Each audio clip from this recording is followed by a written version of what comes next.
Let us first understand what the WHO has tried to do.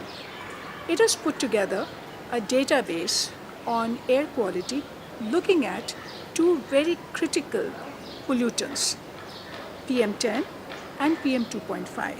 These are extremely tiny particles that go very deep inside our lungs and cause all kinds of health problems. To create this database, WHO has taken data, as they have explained, from official databases of different countries. But it is absolutely very surprising and astonishing that the way we have seen our government reacting to this database and the denial and the defensive attitude that we are seeing in the responses that we have seen so far. That WHO, according to them, supposed to have overestimated data for India, and somehow, and for no reason, and we don't understand the logic of it, why our government is picking up only the data for Beijing to say that the Chinese data is underreported, and making a comparison and saying that India or Delhi are not as polluted as this has made out to be.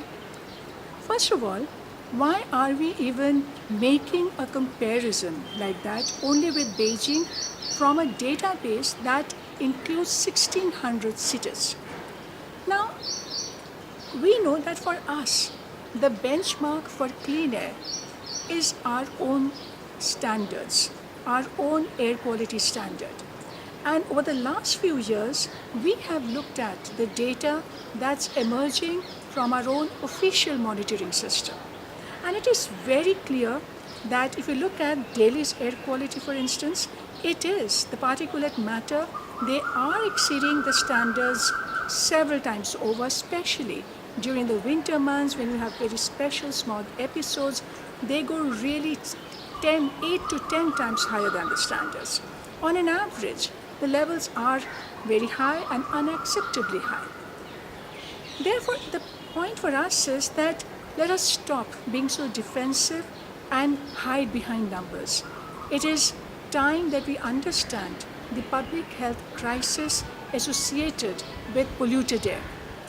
If only last year we came to know from the double burden, the disease burden, the global burden of disease estimate, that air pollution related diseases have emerged as the 5th largest killer in this country.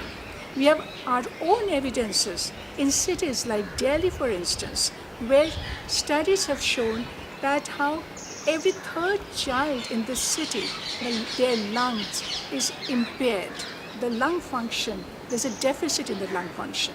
If we have already compromised our health to such a great extent, then this kind of evidences should be used to fire up public opinion, to push action, and to put in place clean air action plan so that we can meet the clean air standards as quickly as possible.